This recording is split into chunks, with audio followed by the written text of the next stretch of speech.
Hello student, welcome to diploma online classes. आज हम लोग का लेक्चर 5 है। इसमें हम लोग अल्ट्रासोनिक यानी कि पराश्रव ध्वनिकी के बारे में बात करेंगे। ठीक है, टॉपिक का नाम है आपका अल्ट्रासोनिक। ठीक है, यानी कि पराध्वनिकी।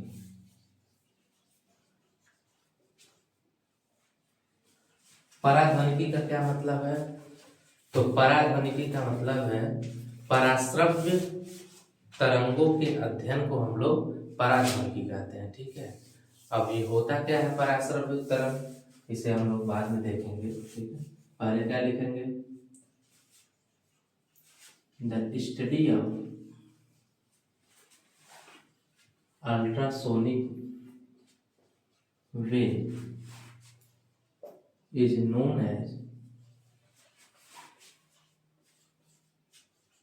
अल्ट्रासोनिक, यानी कि पराश्रव्य तरंगों के अध्ययन को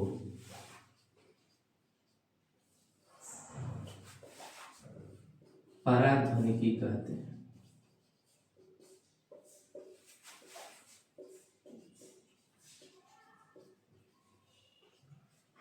ठीक है, तो अल्ट्रासोनिक हमें समझ में आया। ठीक है, अब ये कोई एक प्रकार का तरंग होगा ना, पराश्रव्य तरंग। ठीक है, तो इसको समझने के लिए हम लोग नया हेडिंग डालेंगे,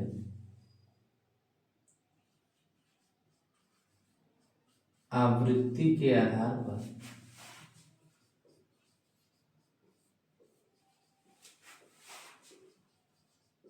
ध्वनि तरंगों का भेद।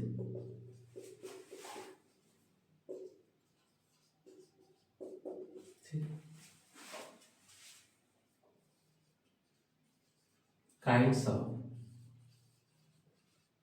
साउंड वेव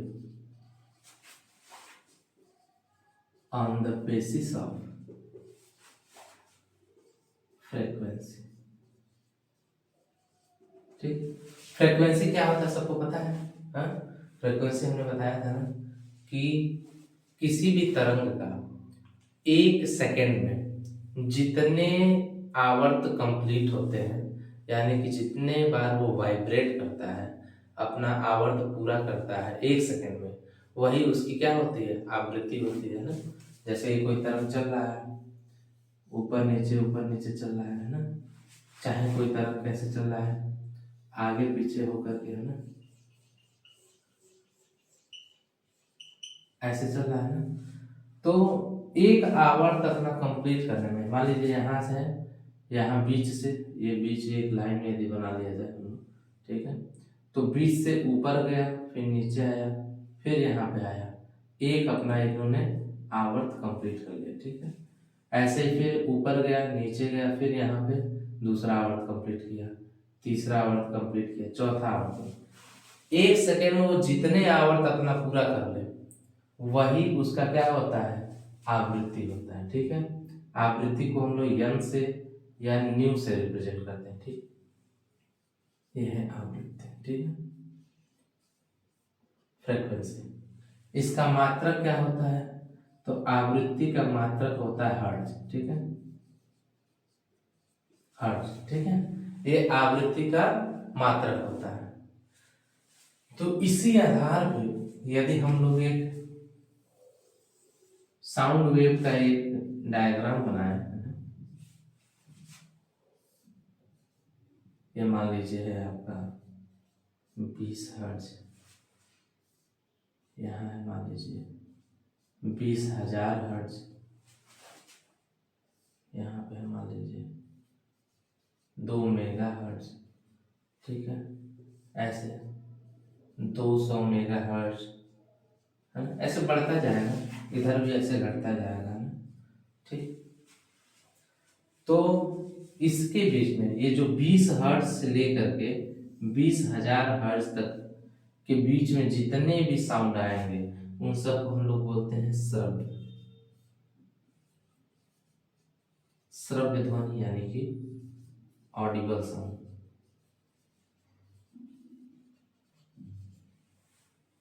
और ये 20,000 से हर्ट्ज वाले अधिक वाले, यही सब क्या कहलाते हैं, यहां से लेकर के आगे बढ़ा दीजिए इनको, ये सब क्या है, पराश्रव्य ध्वनि, यानी कि अल्ट्रासाउंड। ठीक है, वर्ड सुने होंगे। और इसी 20 हर्ट्ज से लो फ्रीक्वेंसी वाले ये सब क्या कहलाते हैं, इनको बोलते हैं अवश्रव्य ध्वनि, यानी कि इंफ्रासोनिक साउंड। ठीक, इंफ्रासाउंड है, ऑडिबल साउंड है और अल्ट्रासाउंड है। ठीक है, इनका 20 हर्ट्ज से कम वाले ये सब क्या होते हैं, लो बेस नोट होते हैं। ठीक है, इनका लो बेस होता है। इस ये वाले के कहाँ यूज होता है, इसका मेडिकल वगैरह में यूज होता है ना, मेडिकल में। इसका कहाँ यूज होता है, तो डिस्ट्रक्शन में है। ठीक है, ये सब तोड़ फोड़ उस सब में खत्म होते हैं। कई जगह डायग्नोस्टिक में भी इसका यूज करते हैं। ठीक है, ये सब। तो आवृत्ति के आधार पर यदि बात करें तो ध्वनि कितने प्रकार के हमको मिल गए, तो ध्वनि हमको मिल गए 3। ठीक है, कौन कौन से, तो ये यहीं पे यदि लिख लिया जाए तो पहला है अवश्रव्य, दूसरा है श्रव्य, तीसरा है पराश्रव्य। ठीक, अवश्रव्य में एग्जाम्पल में क्या लिख सकते हैं, एग्जाम्पल दे सकते हैं आप, भूकंप, भूकंपीय तरंगे जो है। ठीक है, भूकंपीय तरंग, जब भूकंप कैसे आता है, दो टेक्टोनिक प्लेट आपस में जब टकराते हैं, ठीक है, तो वहां से क्या निकलता है, भूकंप होता है ना, मतलब एक वेव निकलता है, P type, S type, L type है ना, प्राइमरी सेकेंडरी और एल टाइप के वो वेव निकलते हैं ना, वो तरंगे, वो सब तरंगे कैसे होते हैं, अवश्रव्य होता है, हमें सुनाई नहीं देगा, लेकिन यहाँ से गुजरेगा तो हमें क्या होगा, अनुभव होगा कि वो क्या है, तरंग गुजर रहा है, भूकंपीय तरंग। ठीक है, तो अवश्रव्य तरंगे हो गए वो सब, पी टाइप के वेव, एल टाइप के वेव, एस टाइप के वेव, सभी है ना। श्रव्य में क्या है, जितने प्रकार के तरंगे हम सुन पा रहे हैं, जैसे बोर्ड पे से आवाज किया ना, तो ये क्या हुआ, यहाँ से तरंग निकला। ठीक है, इसने माध्यम में अपना क्या किया, माध्यम में अपने आप को फैलाया, सिकोड़ा, फैलाया सिकोड़ा। ठीक है, जिसके कारण से डिस्टरबेंस उत्पन्न हुआ और उसी डिस्टरबेंस से हमको आवाज सुनाई दिया। ठीक है, तो ये सब जितने आवाज हम लोग सुन पाते हैं, सामान्य बातचीत से लेकर के, फुसफुसाहट से लेकर के, आप एरोप्लेन के चलने तक का है, जो आवाज सुनाई दे रहा है, जो हमें सुनाई दे रहा है, वो सब क्या है, श्रव्य तरंगे हैं। ठीक है, वो 20 हर्ट्ज से लेकर के 20,000 हर्ट्ज के बीच में ही होंगे। ठीक है, पराश्रव्य तरंगे क्या है, पराश्रव्य तरंगे जो सोनार में यूज होता है। ठीक है, इस भूकंपीय तरंगों को कौन सुन सकता है, भूकंपीय तरंगों को छोटे छोटे जानवर सुन लेते हैं। जैसे नहीं कहते भूकंप आने से पहले सारे चिड़िया उड़ रहे थे, है ना, सब आसमान खाली हो गया, कुत्ते बिल्ली अजीबोगरीब हरकत करने लगे। क्यों, क्योंकि हम लोग नहीं सुन पाएंगे, लेकिन वे छोटे जीव सुन लेते हैं। ठीक है, उन तरंगों को छोटे जीव सुन लेंगे, अनुभव कर लेंगे कि हाँ वो तरंग आ रहा है। ठीक है, हम लोग नहीं सुन पाते हैं, इसीलिए वो श्रव्य तरंगों में नहीं है, ह्यूमन के अकॉर्डिंग। श्रव्य में हम लोग सुन लेंगे। पराश्रव्य में क्या होगा, जो सोनार सिस्टम होता है ना, अल्ट्रासोनिक, समुद्र के नीचे छोड़ा जाता है। ठीक है, वो नीचे जा करके यदि कोई बीच में ऑब्जेक्ट मिल गया तो उससे टकरा के वापस आ जाएगा, तो हमें पता चल जाएगा कि हाँ बीच में कोई वस्तु है। नहीं तो क्या होगा, समुद्र की एकदम गहराई तक जाएगा और उसके तल से टकरा करके वापस आएगा। ठीक है, तो वहां पे हमको समुद्र की गहराई पता चल जाएगी कितनी है ना। वो तरंगे जाती हैं, टकरा के वापस आती हैं। अब बीच में कोई वस्तु मिल जाएगा तो पहले ही टकरा के आ जाएगा, तो हमें छिपी हुई वस्तु, ठीक है, समुद्र के अंदर छिपी हुई वस्तुओं की जानकारी मिलता है किससे, सोनार से, ठीक है। तो उसमें किसका यूज होता है, पराश्रव्य तरंगों का, यानी कि 20 किलोहर्ट्ज से अधिक का, ठीक है। मेडिकल एंड डिस्ट्रक्शन, ठीक है, और भी कई सारे यूज हैं इसके। लो बेस नोट, ये सब बहुत ही कम बेस वाले होते हैं आवाज, ठीक है। तो ये अल्ट्रासोनिक में थोड़ा सा मैंने बताया। इसके अलावा अब हमें मेनली किससे मतलब है, हमें मेनली पराश्रव्य से मतलब है, ठीक है। अवश्रव्य में भूकंप तरंगे बताए दिए, श्रव्य में जितने प्रकार के तरंगे हम लोग सुनते हैं वो सब है।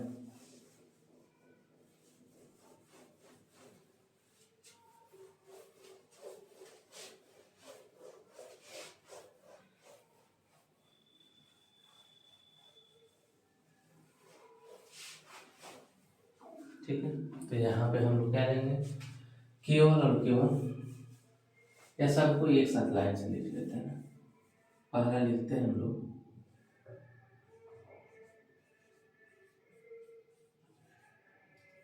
अवश्रव्य,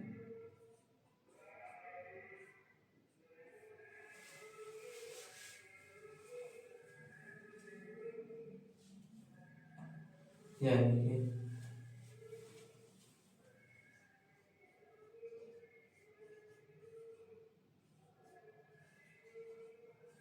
इंफ्रासोनिक वेव, ठीक है।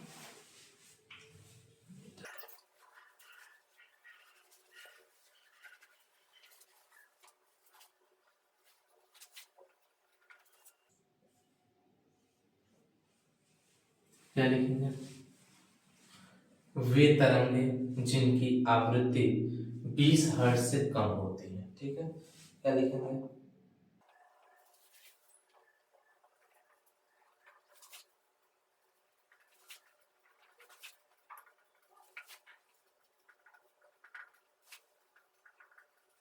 ठीक है। वे ध्वनि तरंगे जिनकी आवृत्ति 20 हर्ट्ज से कम होती है अवश्रव्य तरंगे कहलाते हैं। एग्जाम्पल में क्या लिखेंगे, भूकंपी तरंगे, ठीक है।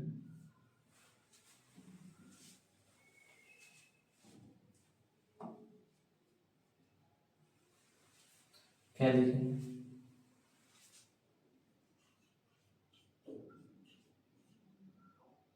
कुत्ते तथा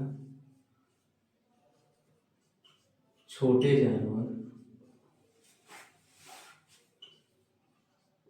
इनको सुन पाते हैं,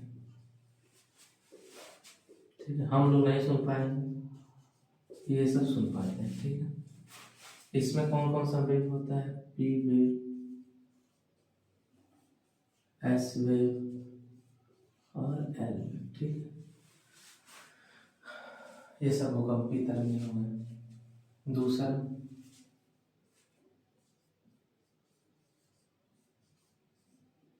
श्रव्य तरंग,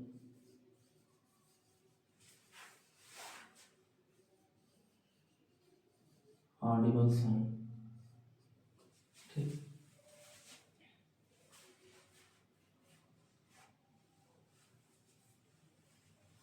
इसमें क्या है, ऑडिबल साउंड वेव है ना। कई बार ऑडिबल वेव भी बोला जाता है, कई बार साउंड वेव बोला जाएगा, ठीक है। कोई भी क्या, ऑडिबल साउंड वेव, श्रव्य तरंग है तो ठीक है, इसका लिखेंगे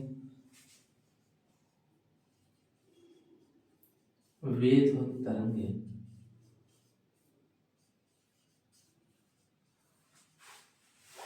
जिनकी आवृत्ति 20 हर्ट्ज से 20 किलो, ये के मतलब किलो है, ठीक है। पूरा लिखते हैं 20,000, ठीक, 20,000 हर्ट्ज होती है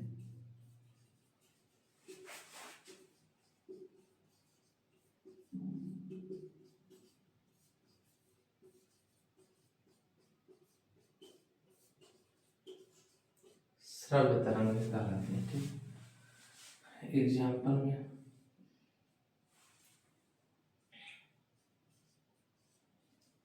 वे सभी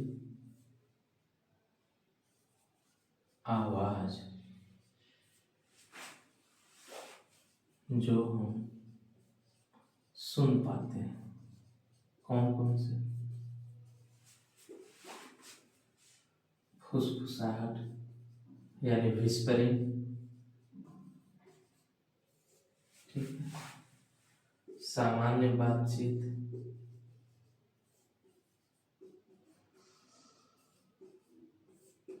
या फिर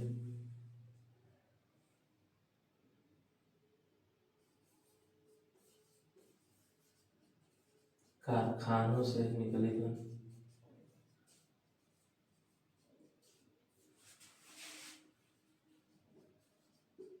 या फिर हवाई जहाज की आवाज।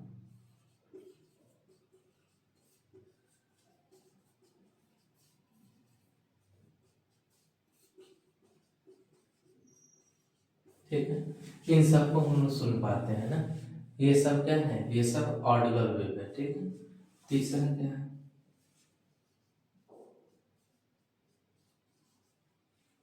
श्रव्य,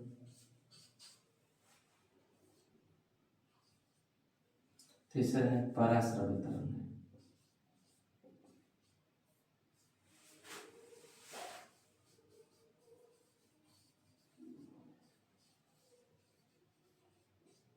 अल्ट्रासोनिक, क्या लिखेंगे? वे ध्वनि तरंगे जिनकी आवृत्ति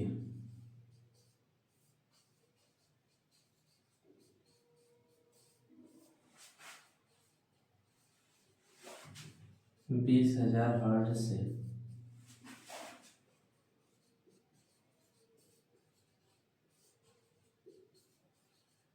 अधिक होती है,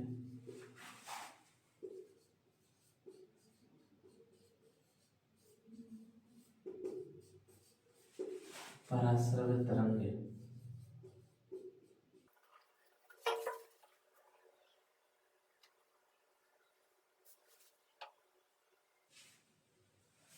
एग्जाम्पल में क्या लिखा?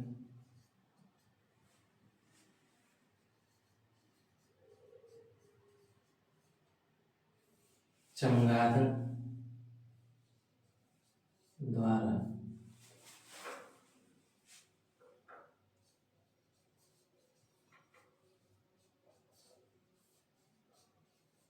निकाली गई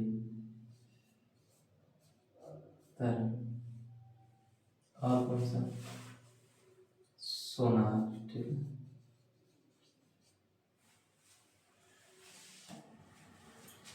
चमगादड़ क्या करता है? अल्ट्रासाउंड वेव भी निकालता है। ठीक है, इसको चमगादड़ निकालता है, वो भी क्या करता है? वही सिद्धांत, सामने कोई ऑब्जेक्ट है तो टकरा करके तुरंत उसको वापस आ जाएगा, तो पता चल जाएगा कि सामने ऑब्जेक्ट वहां से मुड़ जाना है। ठीक है, यदि सामने कुछ नहीं होगा तो सीधे उसकी अल्ट्रासाउंड वेव जो है वो आगे की तरफ बढ़ती चली जाएगी और वो सीधे उसी डायरेक्शन में चलता जाएगा। ठीक है, तो ये सब चमगादड़ रात के समय देखते हैं, चलते हैं। कैसे चल लेते हैं बिना देखे?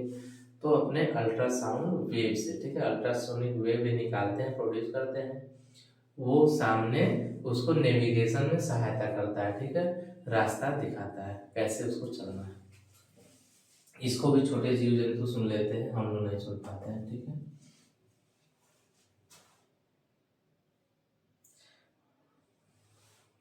बात करें यदि इनके तरंग दैर्ध्य की। ठीक है, तो सबके तरंग दैर्ध्य अलग अलग है।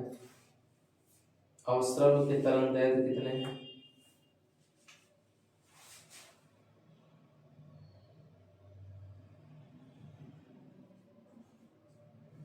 इनका तरंग दैर्ध्य वेवलेंथ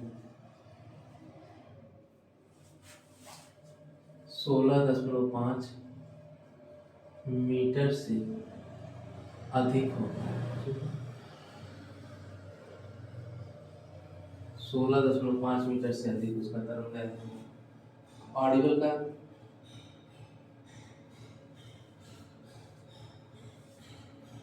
इनका तरंगदैर्घ्य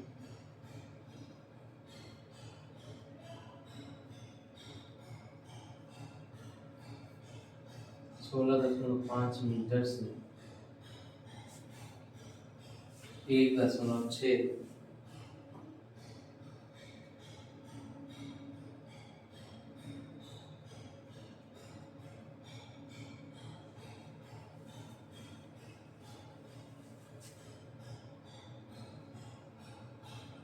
16.6 मीटर से 1.66 सेंटीमीटर तक होता है।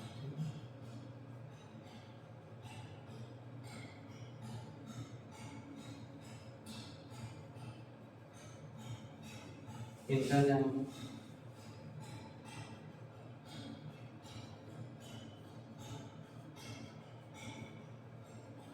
इनका तरंग है 1.66 सेंटीमीटर से कम।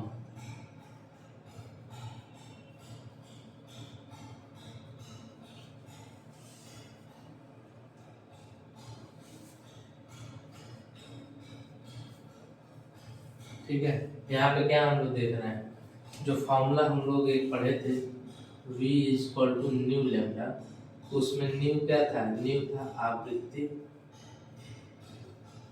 और लेमडा क्या था? तरंगदैर्घ्य। ठीक है,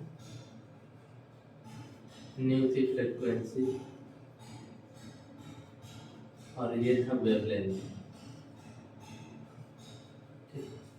यहाँ पे न्यू और लेमडा एक दूसरे के व्युत्क्रमानुपाती हैं। यदि लेमडा का मान घटेगा तो न्यू का मान बढ़ेगा, यदि न्यू का मान घटेगा तो लेमडा का मान बढ़ेगा। ठीक है, तो यहाँ देखिए समझने वाली बात यही है, इनकी आवृत्ति 20 हर्ट्ज से कम होती है। 20 हर्ट्ज से कम है तो यहाँ पे देखिए इनका तरंगदैर्घ्य 16.6 मीटर से भी अधिक होता है। ठीक है, इसी से पता चलता है भूकंपीय तरंगे कितनी खतरनाक होते हैं ना। 16.6 मीटर से अधिक हो जाएगा। ठीक है, इनकी तरंगदैर्घ्य वेवलेंथ। श्रव्य तरंग में क्या है? तो 16.6 मीटर से 1.66 सेंटीमीटर तक की होती है। ठीक है, तो ये बिटवीन है ना? जो 20 हर्ट्ज होगा तो 16.6 मीटर होगा, 20,000 हर्ट्ज होगा तो 1.66 सेंटीमीटर तक, उतना ही इसका तरंग है। पराश्रव्य तरंगों का क्या है? इनका तरंगदैर्घ्य 1.66 सेंटीमीटर से कम है। यहाँ पे देखिए 20,000 हर्ट्ज से जब अधिक हो रहा है न्यू के वैल्यू, फ्रीक्वेंसी यानी आवृत्ति का मान, तो पराश्रव्य तरंगों की तरंगदैर्घ्य 1.66 सेंटीमीटर से कम हो जा रही है। ठीक है,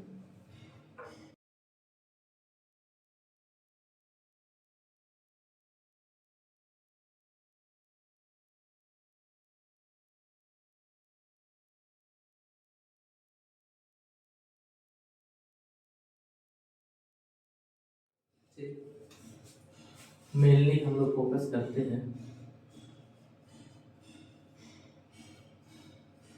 पराश्रव्य तरंगों पे। ठीक है,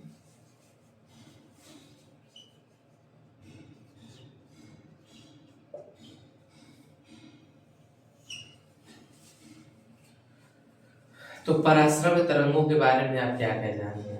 तो पराश्रव्य तरंगों की आवृत्ति यानी फ्रीक्वेंसी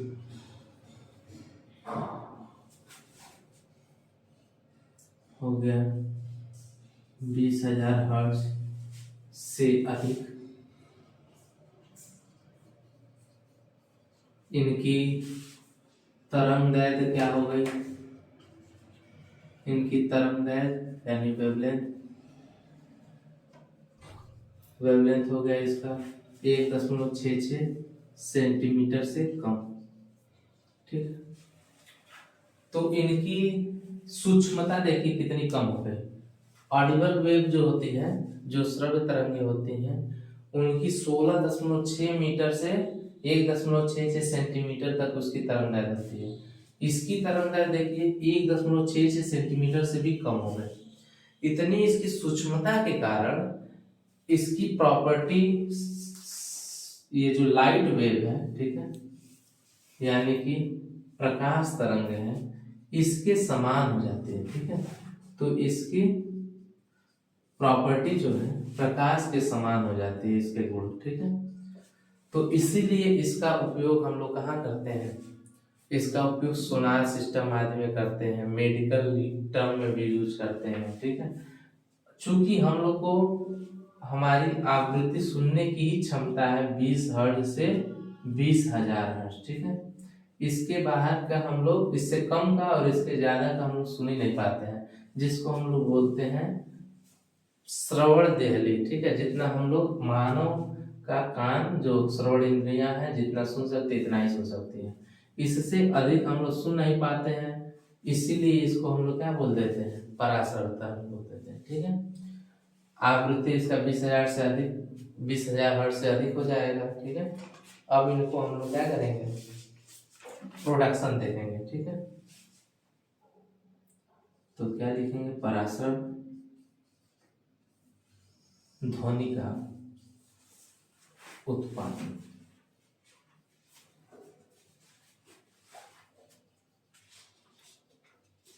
प्रोडक्शन ऑफ अल्ट्रासाउंड, ठीक है।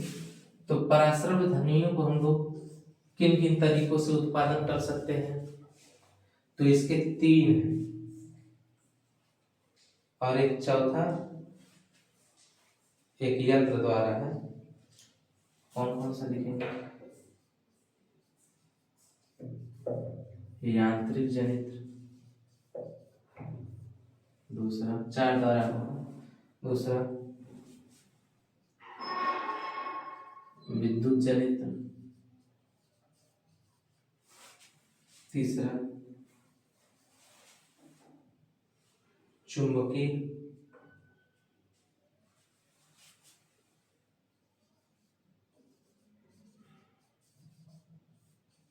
आकारांतर जनित्र,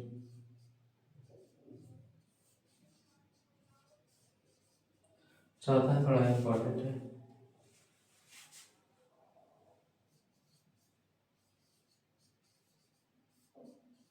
दाब विद्युत जनित्र।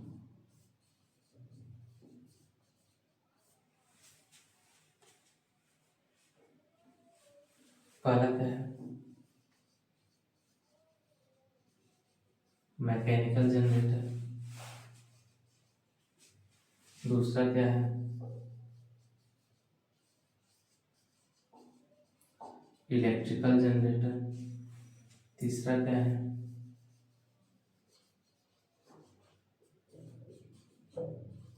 Magneto restriction generator,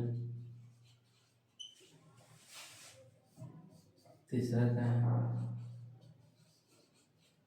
piezo electric generator, ठीक। तो पूछे पराश्रव्य ध्वनियों का उत्पादन किन किन रूपों में होता है, तो पराश्रव्य ध्वनियों का उत्पादन 4 प्रकार से होता है। कैसा, यांत्रिक जनित्र यानी कि मैकेनिकल जनरेटर, विद्युत जनित्र यानी कि इलेक्ट्रिकल जनरेटर, और चुंबकीय आकारांतर जनित्र यानी कि मैग्नेटो रिस्ट्रिक्शन जनरेटर, और चौथा है दाब विद्युत जनित्र यानी कि पीजो इलेक्ट्रिक जनरेटर।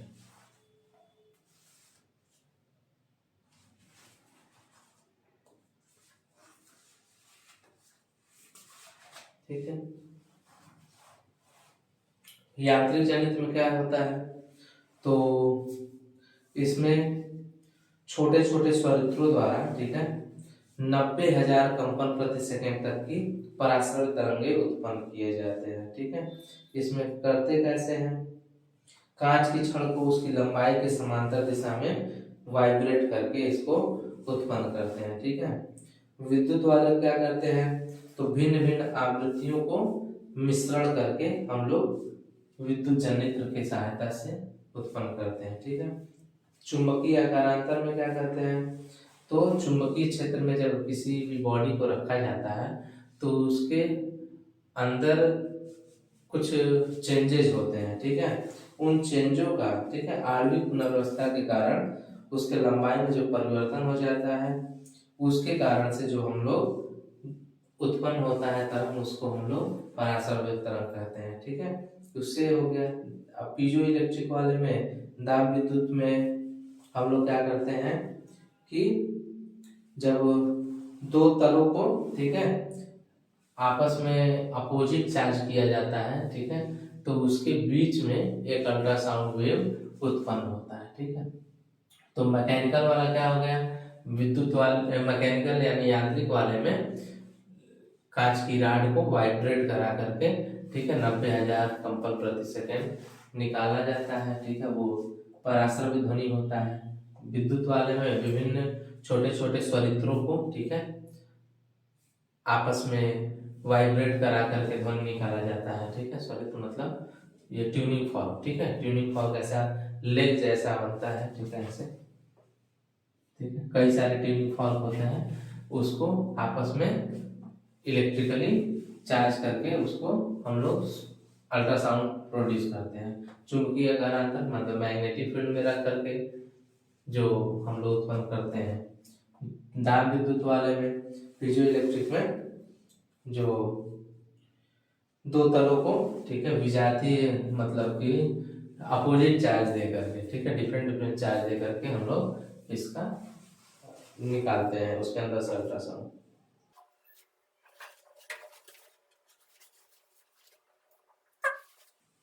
लिखना चाहे तो लिख सकते हैं इसमें, दाब विद्युत जनित्र वाले में, ठीक है। क्रिस्टलों के किन्हीं विशेष अक्षों पर जब दबाव लगाया जाए तो उनके दो तलों पर विजातीय विद्युतावेश उत्पन्न हो जाते हैं।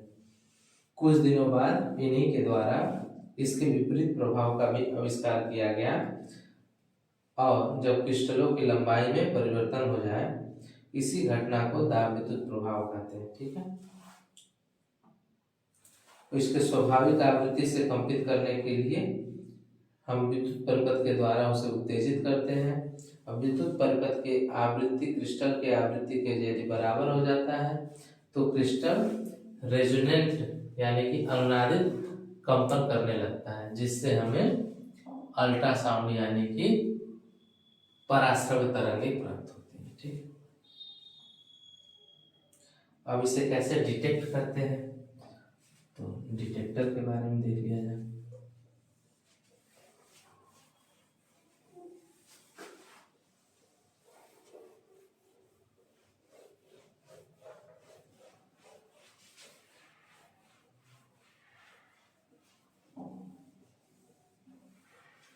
क्या लिखेंगे,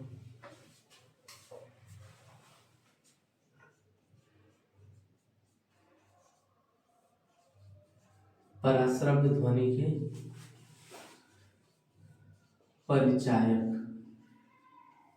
ठीक है, डिटेक्टर और अल्ट्रासाउंड।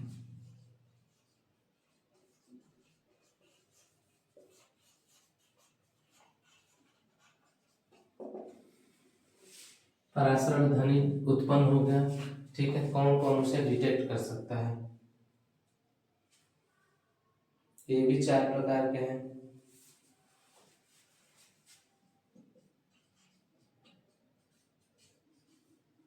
यांत्रिक परिचायक,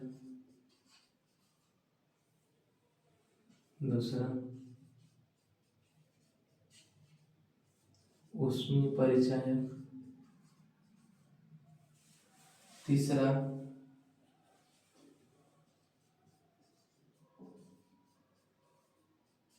प्रकाशीय,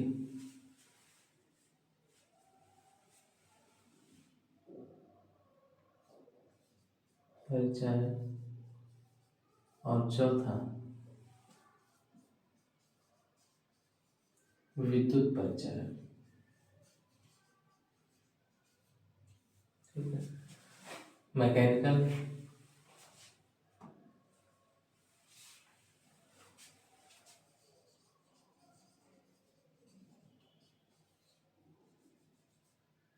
mechanical detector, thermal detector,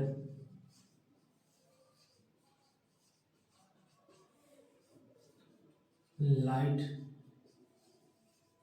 detector और ये इलेक्ट्रिक डिटेक्टर। ठीक, तो पराश्रव्य में ध्वनि यदि यहाँ उत्पन्न हो रही है, कैसे हम लोग पता करेंगे? ठीक है, तो 4 प्रकार के डिटेक्टर हैं, यांत्रिक, ऊष्मीय, प्रकाशिक और विद्युत। ठीक है, तो यांत्रिक वाले में क्या होता है? तो जब गैस माध्यम में बिल्कुल हल्के, ठोस अथवा द्रव के कण छोड़े जाते हैं, ठीक है, तो गैस माध्यम में, तो पराश्रव्य ध्वनि के द्वारा अपने गति के कारण वो हमें पता चल जाता है कि उसके अंदर पराश्रव्य तरंगें उत्पन्न हुई हैं। ठीक है, दूसरा ऊष्मीय वाले में क्या है? तो ये सब विद्युत के सुचालक तारों पर गिरकर ऊष्मा अथवा शीत पैदा करते हैं। ठीक है, तो जब ताप के इस परिवर्तन से हम लोग देख लेते हैं कि उसका प्रतिरोध बदल रहा है, उसी गुण का उपयोग करके हम लोग पता कर लेते हैं उसमें अल्ट्रासाउंड है कि नहीं। ठीक है, प्रकाशित वाले में क्या होता है? पराश्रव्य तरंगों से जो अप्रगामी तरंगें बनती हैं, उनसे माध्यम का अपवर्तनांक बढ़ जाता है और कहीं घट जाता है। ठीक है, जिससे हम लोग उस रेखाओं के ज्ञान से हम लोग प्राप्त कर लेते हैं कि वहां पे अल्ट्रासाउंड वेव है कि नहीं। ठीक, वैद्युत वाले में क्या है? तो इसमें एक क्रिस्टल होता है जो बना होता है किसका? बेरियम टाइटेनेट का। ठीक है, बेरियम टाइटेनेट क्रिस्टल। ठीक है, इसमें बेरियम टाइटेनेट क्रिस्टल के दाब विद्युत गुण का उपयोग करके हम लोग एक माइक्रोफोन बनाते हैं और उससे हम लोग इन तरंगों की अस्तित्व के बारे में पता कर लेते हैं। ठीक है, तो यांत्रिक वाला भी हो गया, ऊष्मीय वाला भी हो गया, प्रकाशित वाला भी हो गया और विद्युत परिचायक हो गया। ठीक है, इतने प्रकार के पराश्रव्य तरंगों के डिटेक्टर हैं। ठीक है,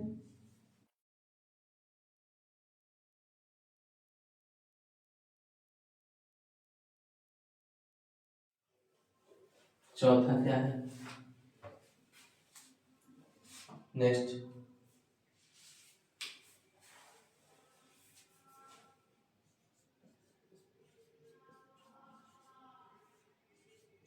पराश्रव्य तरंगों का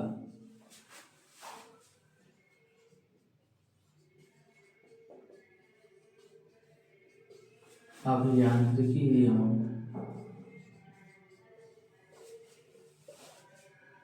चिकित्सा विज्ञान में उपयोग।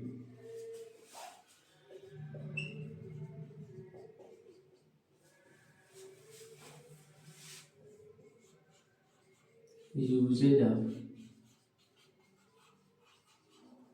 Ultrasound wave in engineering and medical. ठीक है,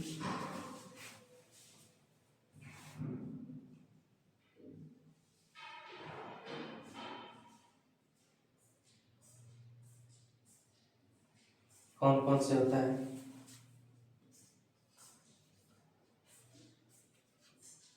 पदार्थों का परीक्षण हो गया। ठीक है, यदि मान लीजिए कोई पदार्थ है, ठीक है, ये स्टील रॉड है, ठीक है, कहीं बीच में इसके क्रैक आ गया है, कहीं बीच में इसके क्रैक आ गया, हम कैसे पता कर पाएंगे? तो हम पता करने के लिए यहाँ से अल्ट्रासाउंड पास कराएंगे। ठीक है, जब अल्ट्रासाउंड पास कराएंगे, यहाँ पे भी सेम आवृत्ति यदि मिल रहा है तो यानी यहाँ कोई क्रैक नहीं है। यहाँ से यदि आपको एकदम हूबहू वही आवृत्ति मिल गया जो यहाँ से हम लोग गुजारे थे, तो हमें पता चल जाएगा यहाँ क्रैक है। यहाँ पे भी ऐसे ही क्रैक है, तो यहाँ पे भी हूबहू वही आवृत्ति मिल जाएगा। ठीक है, तो पदार्थों का परीक्षण यानी कि टेस्टिंग ऑफ मटेरियल करने में हम लोग इसका उपयोग करते हैं। और कहाँ इसका उपयोग करते हैं? इसके ऊष्मीय प्रभाव का उपयोग करते हैं, ठीक है। थर्मल इफेक्ट, ठीक है। यदि कोई भी बॉडी है वहां पे हमें गर्मी चाहिए, हीट चाहिए, ठीक है, तो हम लोग वहां से अल्ट्रासाउंड गुजारते हैं। क्योंकि ये बहुत ही सूक्ष्म कण होते हैं, सूक्ष्म इनका तरंगदैर्ध्य होता है, इसीलिए वहां के सरफेस पे पड़ करके ये ऊष्मीय प्रभाव उत्पन्न करते हैं, जिसका हम लोग मेडिकल टर्म में, चिकित्सा विज्ञान में यूज कर लेते हैं, ठीक है। और कहाँ यूज करते हैं? केमिकल प्रोसेस यानी कि रासायनिक प्रभाव।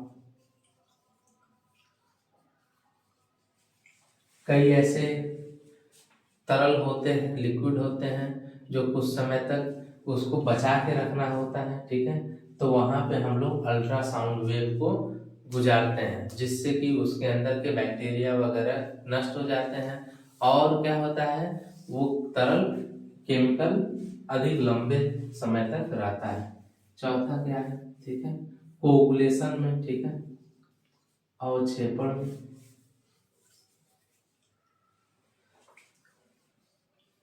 कोगुलेशन, ठीक है।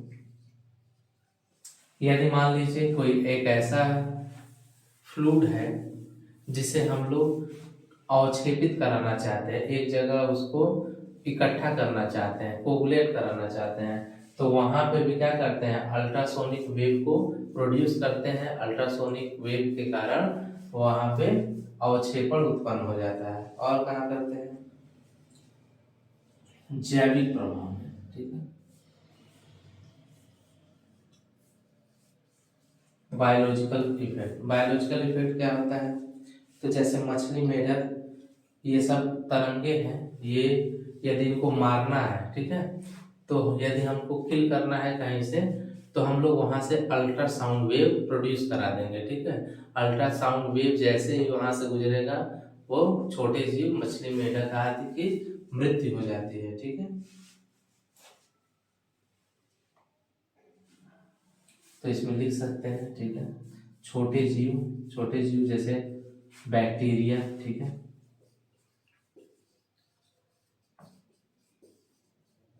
मेढक, मछली, ठीक है,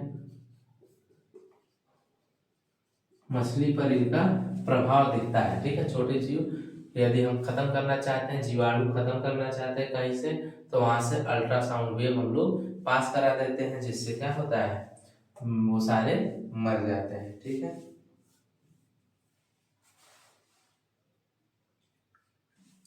और कहाँ होता है, तो कलिलीकरण, ठीक है, यानी कि पेंटिंग, ठीक है। मान लीजिए हमें कोई एक ऐसा इमल्सन बनाना है, ठीक है। इमल्सन बनाने के लिए हम लोग दो या दो से अधिक पेंटों को मिलाते हैं, ठीक है, तो वहां पे अल्ट्रासोनिक वेव प्रोड्यूस करते हैं, तो उनका आसानी से आपस में घुल जाते हैं और हमें एक अच्छा इमल्सन मिलता है, ठीक है, जिसका उपयोग हम लोग कहाँ करते हैं, पेंटिंग में करते हैं, ठीक है। तो ये सारे आपके इफेक्ट रहे किसके, पराश्रव्य तरंगों के, ठीक है। इनका उपयोग अभियांत्रिकी में भी करते हैं। ये टेस्टिंग वाला मैंने बताया, गाड़ी वगैरह, ऑटोमोबाइल जहाँ बनते हैं वहां पे देखा जाता है कि कहीं इसके बॉडी में क्रैक तो नहीं है, ठीक है, तो इसका अभियांत्रिकी में भी उपयोग हो गया।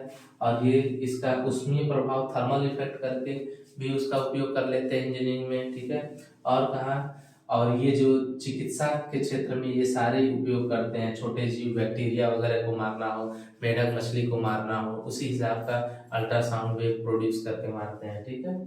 तो ये सारे हमने क्या देखा, uses of ultrasonic wave in medical and engineering field, ठीक है, यानी कि पराश्रव्य तरंगों का अभियांत्रिकी और चिकित्सा विज्ञान में उपयोग, ठीक है।